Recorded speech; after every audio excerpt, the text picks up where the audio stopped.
C'est encore moi, Kenzo Mukenji, membre de l'UDPS, pour la deuxième vidéo. Évidemment, j'ai déjà lancé la première vidéo, la première émission, au cours de laquelle j'explique le dossier Aimé Bodji et le Papa Mosso, et surtout le retour imminent de Joseph Kabila, qui se cristallise déjà autour du 1er décembre.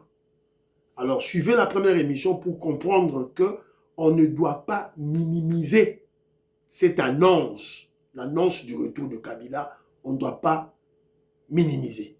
On doit la prendre au sérieux et prendre nos dispositions en tant que nation, en tant que peuple, en tant que pouvoir. Nyonso, la première émission. Maman Inège, Matos de Jorine, Maman Georgette Moukouna, Maman Edwige Kapela, Noko Raf Mangema, Maman Juliette Mangema, Paris. Voilà, donc Bolanda, Christian Kanye-Mecha, Christian Kanye, homme d'affaires, je te salue. Fiston Lendo, Gaston Fouanja, Jean-Pierre Le Foulouabo, Bolanda, première émission. Deuxième émission, c'est une occasion, j'ai récupéré quelques vidéos d'une longue émission que Top Congo, évidemment il y avait Christian Luswakweno et Thierry Kamboudi, qui ont interviewé José Makila. José Makila, c'est cette comment je dirais, cette pourriture de politiciens congolais, typique. C'est un exemple, voilà, qui démontre la démence, qui démontre l'insouciance, qui démontre l'inconscience, voilà, la versalité, l'immoralité du politicien congolais, José Makila. Il se disait opposant contre Kabila. Il a même critiqué Kabila. Alors que lorsqu'il critiquait Kabila, là, il faisait des émissions, voilà, Kabila, le Bakiboye, Kabila, Zakiboye. En fait, c'était une manière de rappeler à Kabila, attention, je suis de votre réseau. Vous m'avez promis que vous allez me nommer. Vous ne me nommez pas pourquoi. C'était en fait ça, la raison pour laquelle il disait tout ça. Il n'a jamais été un patriote, il n'a jamais été un opposant par conviction, faux et archi-faux. Alors, tu as vu la vidéo, Boyoka. Boyoka, comment? Pour le moment, il est en train de regretter pourquoi il a accepté cette interview avec Top Congo, avec Thierry Kambundi, avec Christian Luswakweno, à qui nous disons merci. Parce qu'à travers leur interview, le peuple congolais a compris ce que leur mouvement qui vient de créer, sauvant le Rwanda, sauvant les Rwandais, sauvant Joseph Kabila, le Rwandais Kanambe, sauvant Rouberois, sauvant Moïse Namourabo, sauvant Kagame. C'est ça l'objectif de ceux qui sont allés faire au niveau de Nairobi. Parce que à une question aussi simple que celle que vous allez écouter, et il ne sait pas répondre. Il ne sait pas répondre. Donc, Top Congo a crucifié, a ridiculisé, a giflé, a insulté copieusement José Makila. Et voilà, c'est au peuple congolais d'en tirer toutes les conséquences. Tolanda, cet aventurier, José Makila. Un aventurier, pourquoi? Un immoral, pourquoi? Un voleur, pourquoi? Parce que c'est lui qui fut le ministre du Transport lorsque l'État congolais, ou disons la banque centrale, a décaissé 550 millions de dollars américains pour le projet de la construction du nouveau aéroport. Tout l'argent a été déversé dans le compte de Kabila, le Rwandais, et de Kagame. Qui a signé? José Makila. Il y a un Akima Canada, Akima Kuna. Parce que dès qu'il rentre au Congo, c'est le procès qui commence. Et d'ailleurs, moi je suggère au peuple, au gouvernement congolais, pourquoi pas constituer le dossier, chercher des avocats, que nos avocats partent là-bas au Canada, là où il est, qu'on parte de porter plainte là-bas. Ou carrément, les Congolais qui vivent au Canada, les Congolais au Canada, qui constituent voilà, partie civile, en contact avec le gouvernement congolais. Le gouvernement congolais a financé Bango et qui partent porter plainte à José Makila au Canada. Voilà. Il faut tenter quelque chose pour inquiéter ces voyous, ces immoraux, ces zigoto-amorphes. Voilà. Mon frère Dieudonné, je te salue. Dieudonné Napesiombote. Didier Tamboué, je salue. Jean-Louis Bissangoula, Pachiti Ndele, Napesibino. Toka José Makila. On doit à ce que toutes les troupes étrangères quittent le Congo. Vous voulez qu'on parle en quelle langue? Et pourquoi devons-nous le citer nommément? Pourquoi? Pourquoi on ne citerait pas l'Ouganda? Dites-moi, Christian, vous êtes journaliste. Êtes-vous capable de me donner le nombre de militaires ougandais sur notre territoire? L'Ouganda est comme l'était avant les Zimbabwéens et les Namibiens en République démocratique du Congo à la demande du gouvernement. Oui. On ne peut pas comparer la présence des troupes rwandaises à la présence des troupes burundaises ou la présence des troupes ougandaises qui sont venues en appui au FARDC. Mais, M. José Makila, bravo. Un chat. Oui. Vous avez l'habitude d'être direct. Ah, tout à fait. Quel est le pays qui agresse la RDC aujourd'hui? Le pays qui agresse... Mais si nous sommes agressés, c'est une très bonne question. Pourquoi nous ne déclarons pas la guerre vis-à-vis de ce pays? Quel est le pays qui agresse la RDC? Vous posez une question, moi je vous en pose une. Non, claire. Quel est le pays qui agresse la RDC aujourd'hui? Si vous savez que nous sommes agressés, qu'est-ce qui nous manque pour pouvoir nous battre contre ce pays? Ce n'est pas à moi qu'il faut poser cette question. Nous nous battons déjà. Moi je pose la question. Nous nous battons déjà. Oui. S'il vous plaît. Oui. Vous avez demandé qu'on vous laisse expliquer. Je voudrais que vous répondiez clairement à ma question. Et je veux vous répondre. Nous sommes aujourd'hui fin octobre 2025. Tous les rapports des Nations Unies faisant foi. Quel est le pays qui agresse la RDC aujourd'hui? Si vous me dites que tous les rapports des Nations Unies faisant foi, qu'est-ce que les Nations Unies attendent pour condamner très clairement le Rwanda? Ça a été fait. Ça a été fait. Mais répondez à ma question. Pourquoi vous posez une autre question? Pourquoi ça vous met mal à l'aise? Mais répondez à ma question. Quel est le pays qui agresse la RDC aujourd'hui? Je suis vraiment à l'aise. Mais allez-y, donnez-moi. C'est une question fermée. C'est à vous? Oui. Non, ce n'est pas à moi. J'ai dit les rapports. Je ne suis pas un étudiant pour avoir une question fermée. Je suis un acteur politique. Vous me posez une question et je vous réponds par une question. Non. Par une question. C'est aussi une réponse. C'est aussi simple. Mais chérie, oui. C'est aussi une réponse. Je dis ceci, tout simplement parce que moi, je ne suis pas le garant des institutions. Je ne suis pas le commandant suprême pour que vous me posiez... êtes acteur politique, un acteur politique majeur du pays. Oui, mais... Vous ne savez pas dire clairement à vos électeurs de Sud-Ubangi quel est le pays qui agresse la RDC aujourd'hui? Je sais où vous voulez arriver. Non, je veux juste un nom. Mais ce que vous je veux juste un nom. Mais ce que vous voulez, je vous le dis en vous regardant dans les yeux, vous n'aurez pas ça dans ma bouche. Pourquoi pas? Vous ne l'aurez pas parce que vous ne pouvez pas me poser une question fermée comme un étudiant et je me mets là-bas pour parler. Non. Qu'est-ce que notre pays attend pour pouvoir aussi riposter à ce pays-là? S'il déclare la guerre, je le soutiens. Donc vous connaissez ce pays? Je ne connais rien. Vous ne connaissez pas le pays qui agresse la RDC? Je ne connais rien. Vous ne connaissez pas? J'attends que Félix Tshisekedi me le dise. Est-ce que vous avez lu la résolution 2773? Non, je n'ai pas lu. Comment vous expliquez, s'il vous plaît, M. José Makila, cette résolution date de février 2025? Mais je n'ai pas lu. S'il vous plaît.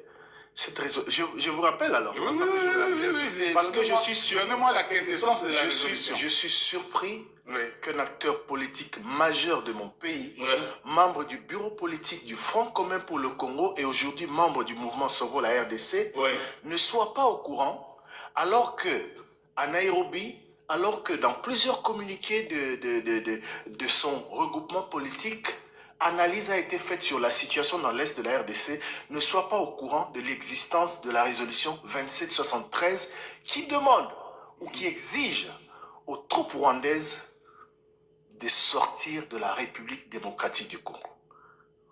Je suis surpris d'apprendre que vous n'êtes pas au courant de cette résolution de l'ONU qui date de février 2025. Je retiens que vous n'arrivez pas à citer le nom de l'agresseur de la RDC. Je retiens que vous n'êtes pas au courant de la résolution 2773 de l'ONU adopté. Non, ce qu'il faut retenir, c'est oui, s'il vous plaît, s'il vous plaît, s'il vous plaît, s'il vous plaît, je vais aller droit au but. Oui.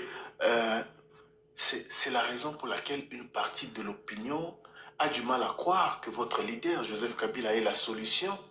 Parce que déjà, le problème, le mal, vous ne l'identifiez pas. Lorsque à Nairobi, vous dites que toutes les troupes quittent le territoire congolais, on met dans le même sac le Rwanda qui agresse et tout le monde. Et dans vos résolutions de Nairobi, vous n'arrivez pas à condamner l'agression. La constitution que vous avez ramenée ici dit clairement qu'on ne peut pas prendre les armes contre la République. Oui. Vous ne pouvez pas répondre sur la question du Rwanda, mais à la question 2.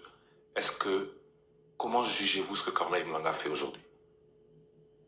Vous savez, Christian, c'est facile de jeter l'opprobre sur l'autre. Nous avons un dénominateur commun qui s'appelle l'opposition.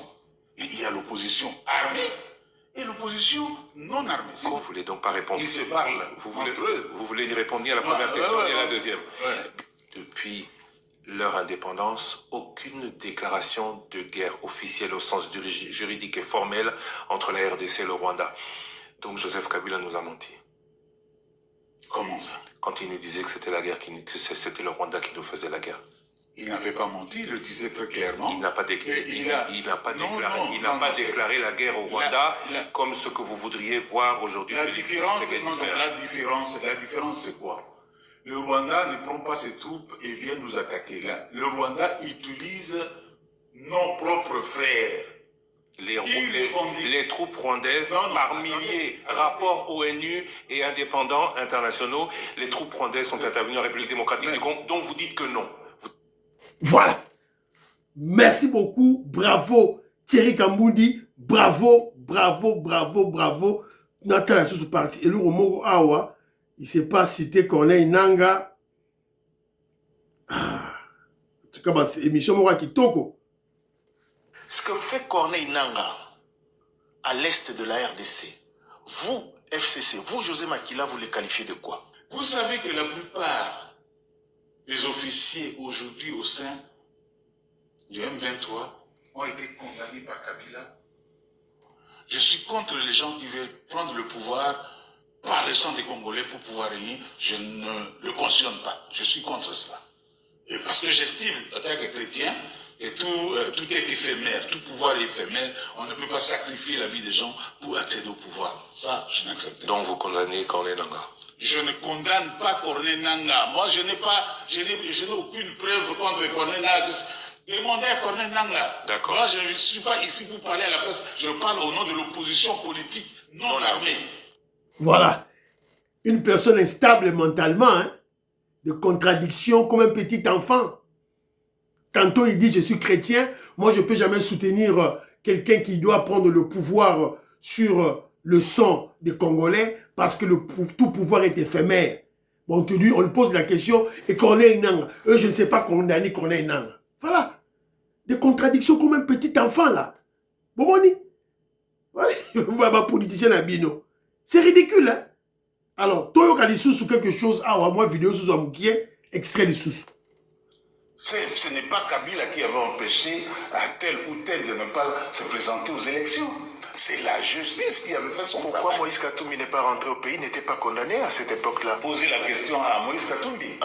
Il a été empêché, il a dit. Il a été empêché, s'il vous plaît. Moi, je ne suis pas là pour répondre à la place. Mais vous étiez membre du gouvernement à l'époque. J'étais membre du Moïse Katumbi est revenu au pays. Oui. Il devait entrer, je crois, par Kasumbalesa pour se faire enrôler. Oui. Il a été empêché par les services de la République. Je n'avais pas vu ça. Oh. Ouais, je n'avais pas vu ça. Ah, mais donc ça, Je n'avais pas vu ça. Posez la question à Moïse Katumbi pour qui il avait empêché d'entrer. Les services de l'État, on en a parlé ici, on en a parlé à l'époque, nous sommes les médias, nous avons couvert l'événement, il n'a pas pu se présenter. Jean-Pierre Bemba, c'était le cas, Adolphe Mouzito, je ne veux pas vous citer d'autres. Mais vous, votre média ne couvrez que les événements à l'époque de Kabila et aujourd'hui à l'époque de Tshisekedi, vous ne couvrez pas les événements, c'est ça. Est-ce que les élections dont vous parlez, dont vous... Voilà, Boyogi, ridicule, hein. Tout ça pour protéger un Rwandais, Kanambe, condamné à mort. Il a dit qu'il va rentrer au Congo. Tous ceux qui sont au Congo, on va l'arrêter. Et il va suivre. Il subira le sort de Pierre Moulélé. À subir le sort de Pierre Moulélé. Il y a Pierre Moulélé. Évidemment, le peuple doit se lever. Alors, vous comprenez, vous avez suivi des extraits. Voilà, des vidéos dans lesquelles Thierry Kambundi, Christian Luswakwene de Top Congo ont crucifié cet immoral politicien. Un politicien, un immoral. Vous avez tous suivi cela. Crucifié littéralement.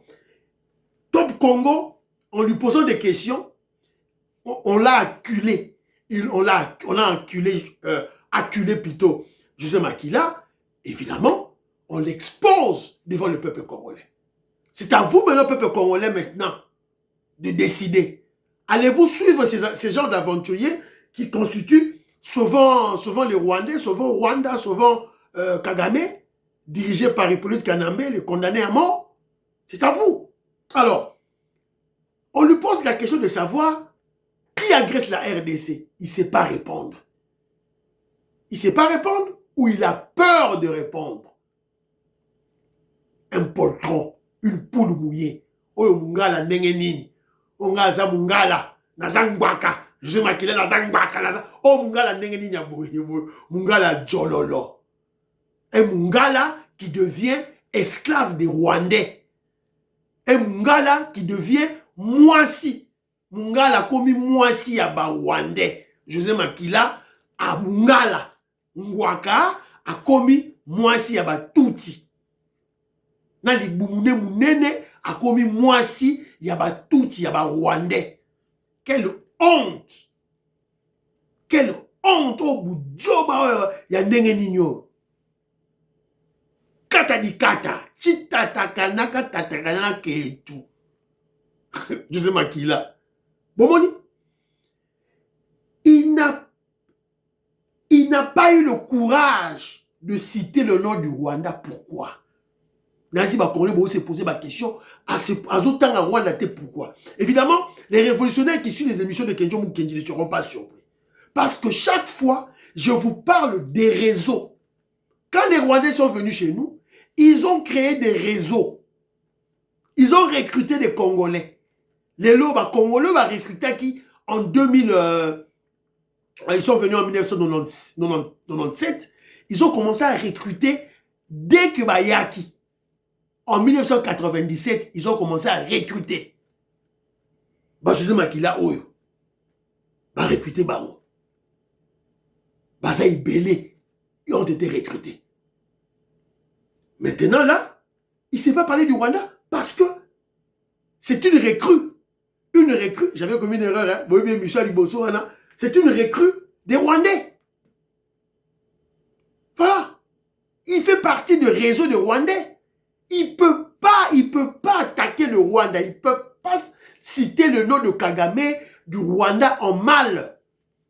Vous devez le comprendre. C'est très triste, mais c'est ça la réalité. Voilà, donc, Biso Moussa Tosa Osala pour Congolais comprendre place d'une Tozali avec ma politicien Boye. Voilà, donc voilà. Merci beaucoup Top Congo. Merci Christian Luswakweno. Merci Thierry Kambundi. C'est à vous, peuple congolais, de prendre vos décisions. Bye bye.